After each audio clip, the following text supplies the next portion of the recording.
Thanks, Chris. Well, like we were saying, today is your last chance to take in balloons, food, and fun at the 44th Annual Albuquerque International Balloon Fiesta. Now, David Romero is live at Balloon Fiesta Park, where the final day of Fiesta is getting started. David? Good morning, Emily. Good morning, everybody at home. You know what? It's shaping up to be a very good send-off to Balloon Fiesta here at Balloon Fiesta Park. Crowds have been filling up within the last hour. Now, that's also how it was yesterday. Take a look at some shots that we have here on Vendor Row, and you can see just how big the masses of people are. And that is a tell to what it is like for coming out here. You can hear the music kicking off right now, loud as can be. And that means that we are on the verge of the laser show, which just started now. And that's going to kick everything off for the morning. Dawn Patrol is expected to start here any moment. And that's followed by the Krispy Kreme Morning Glow at 6:30. That's followed by the Farewell Mass Ascension taking place at 7 o'clock. The fun's not over after that because they have the chainsaw carving Q&A at 8, and that's followed by the main stage musical performance at 9 a.m. this morning. And so it's been such a great fiesta. There's been a lot of energy here. There's a lot of energy behind the camera right now that you can't see. But again, this has been one of the warmest fiestas that I can recall in many years past. And so we're going to be catching up with a few folks here on the field in just a few moments. But everybody's looking forward to the kickoff to this morning's Farewell Mass Ascension. And again, crowds, if you're going to be getting here to the park, your best bet is to try and leave now. There's no guarantee that you'll get in because traffic was pretty crazy yesterday, and it's shaping up to look that way today. In fact, behind us here, they've opened or made a park and ride lines, so that's something that just came within the last couple of days. But again, everything's shaping up for a great Farewell Mass Ascension, and we will have more from here in just a little while. Emily, we'll send it back to you. All right, thanks, David. As always, we will continue to follow all the action at Balloon Fiesta Park this morning. Coming up, we'll have the Farewell Mass Ascension live starting at 7 a.m. Well, scary moments for a balloon pilot. A viewer sent us this video of a balloon hitting power lines near Paseo and 2nd Street yesterday. You can see the pilot deflate so the balloon wouldn't get tangled up. Luckily, everyone escaped the situation without any injuries. And there was no wind to threaten the final balloon glow of the year. You can see from Sky News last night it turned out to be a beautiful show. Thousands were out there to see it. Now, the glow is traditionally one of the most popular events at Balloon Fiesta, although a couple have been canceled this year. And we have everything you need to know about today's events at Balloon Fiesta Park on our website at KRQE.com. You can also check it out on our mobile app. And we have some developing news this morning. Now, we're waiting to hear more about a shooting in northeast Albuquerque. It happened around 2 a.m. near Lomas and Tramway. So far, the details are thin, but we do know that one person was shot. No word on how they're doing or if anyone was arrested. We'll continue to bring you updates as the information becomes available. Well, UNM says it'll start trimming its workforce soon. Now, the school says it won't lay anyone off, but won't be filling as many as 100 positions at the university once workers leave or retire. A spokesperson says the move is needed because enrollment continues to decline and because students are graduating faster. Now, about 500 fewer students are attending UNM than a year ago, resulting in about $2.3 million less in tuition and student fees. Environmental groups are asking the federal government to release at least 5 packs of Mexican gray wolves in New Mexico. The group sent a request to state wildlife officials, hoping to bolster the genetics of the endangered predators. Now, the State Game Commission has refused to issue permits to the Fish and Wildlife Service for releases earlier this year. Now, the state has concerns because the agency has yet to update its recovery plan. Well, dogs that needed microchipping or rabies shots were able to get them for free this weekend. Bernalillo County held a clinic for pet owners. Organizers say those who went received about $100 worth of medical care. Volunteers say the turnout was better than expected. People were standing in the sun, they didn't care. They were very happy to get the service, get their animals done, and we had a lot of just beautiful dogs out here. Organizers say spay and neuter vouchers are available at their Gatewood facility in the South Valley. They encourage pet owners to stop by.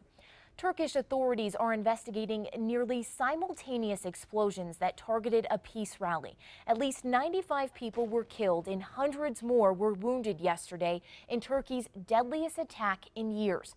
No one has claimed responsibility, but the country's prime minister says there are strong signs that the explosions were suicide bombings. He suggests Kurdish rebels or ISIS is to blame. And this morning, a deputy in Michigan is recovering after a suspect shot him with a crossbow. Sheriff's deputies were serving an arrest warrant at the man's home late Friday night when the 40-year-old shot a deputy in the side with an arrow. Police shot and killed the man. A neighbor claims that Friday morning before the shooting, the man said, "If police do come, they aren't taking me alive." The deputy is now in stable condition. And a Florida Pee Wee football coach is facing charges after he ended the team's season with a punch.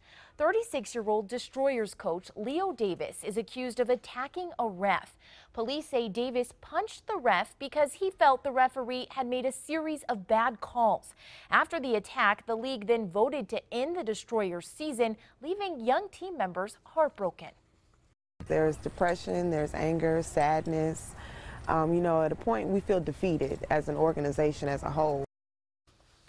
Many league coaches are shocked, saying league bylaws state that coaches will be dealt with on an individual basis and that kids should be exempt from adult mistakes. Davis is charged with battery. Actor Randy Quaid and his wife are facing charges this morning after they were arrested at the U.S.-Canada border. They were taken into custody Friday on outstanding felony warrants issued in California. The Independence Day actor is wanted in Santa Barbara on felony vandalism charges filed in 2010 after he and his wife Evie were found squatting in a guest house of a home they previously owned. Well, thanks, David. Well, the 44th annual International, and I just called him David. Sorry about that. International Balloon Fiesta is wrapping up today, but not before one final farewell mass ascension. Now let's get out to David Romero, who's live at Balloon Fiesta Park, where things are just getting started. David, how's everything looking? It's looking beautiful out here, Emily, and Dawn Patrol is up in the sky, and the best part about coming to Fiesta is the people that you meet. We met some folks here, former Albuquerqueans, now in Phoenix, but they came back just for this. I'm going to let them introduce themselves. You are? Albert Putzig. I'm Lynn Schmidt. And the little ones here are... Can you say your name? Talent. And you know what? She's camera ready. I mean, the second we told her there was a camera there, she just lit up and she smiled and she's just ready to go. And so you've been out in Phoenix for how long now? About 10 years almost. So being a former guy from Albuquerque, you used to come to this event, right? Yeah, oh yeah, we come every other year or something like that. Absolutely. A few balloon glows here and there. I mean, does it ever get old to you? No, never. Right? Always brings back memories with grandparents. See, and that's what it's all about because, you know, it doesn't fail how many times you see it. I mean, it's just always new. And so how about this couple here? What's it like for you to come out to Fiesta? Well, this is my first trip to Albuquerque for the festival, and Danny is actually his daughter also, and I'm just a good friend. I drove down from Denver last night to come be with them at the festival today. Wow, so Denver, Phoenix, I mean, all the way coming here. This is the little hub of where it's at, and this little one here has a look like all of us have on the morning crew now. It's just like... She's waiting for a cinnamon roll and a hot chocolate. And then, you know, then once you get the sugar in her, she'll be bouncing off the walls. And it's She'll be as high as the balloon. There you go, right? So again, guys, everything is getting ready to kick off now. This is the mass ascension. Hold on. Oh, wow. Look at... It's a little chilly out here, David. To make sure we kept those little ears warm. Yes. We got this for you, Yes. you little stinker. And if I didn't have to, there goes the hair. There goes the hair, everybody. Yes, and so the skunk hat matches me perfectly. So, Emily, really this is what I have to do. Yeah, this is what I have to do to you here. We can send it back to you in the studio. All right, thanks, David. Now we'll have much more from Balloon Fiesta Park coming up at 7 a.m. The morning crew, Crystal, Adam, and Kristen, will be live out there. So if you can't make it to the final day, don't worry. Just keep your TV tuned in right here.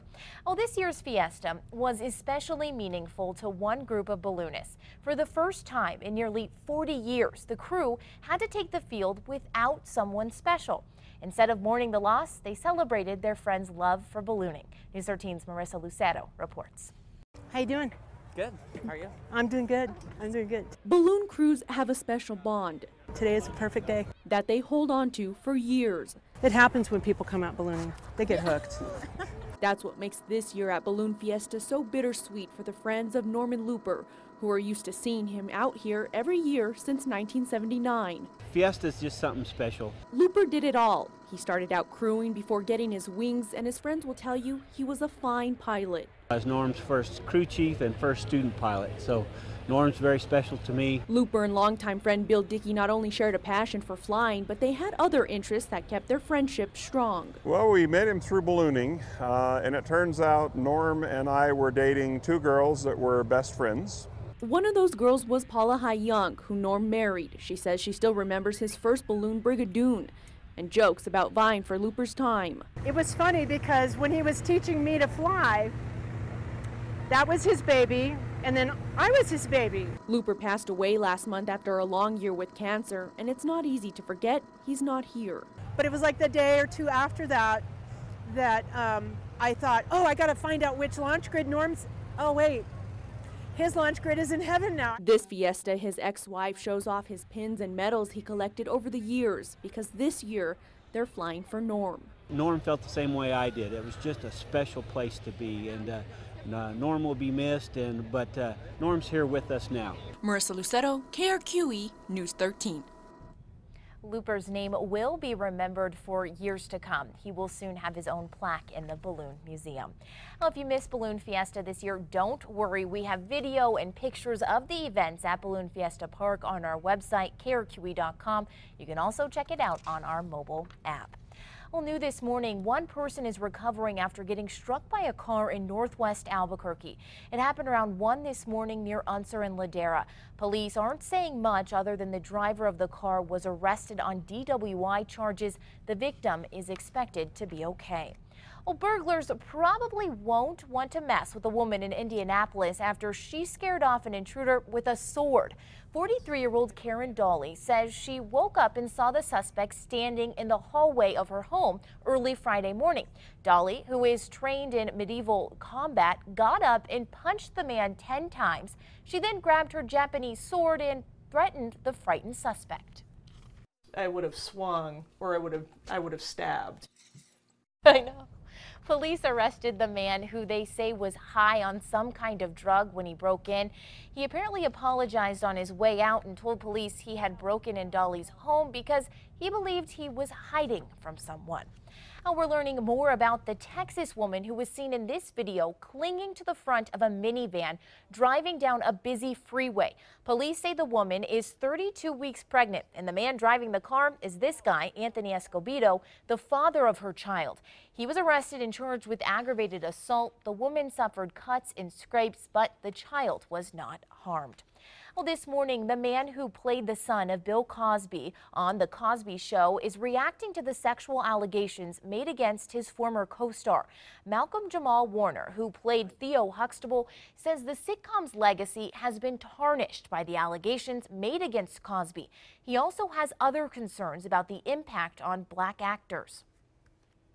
My biggest concern is when it comes to the images of people of color on television and in film, no matter what we've had, in terms of the things that continue to perpetuate the negative stereotype of people of color, we've always had The Cosby Show to hold up against that. And the fact that we no longer have that, that's the thing that saddens me. Warner says he's been staying in touch with Cosby, but isn't saying much about their relationship or if he believes the women who have come forward in the case.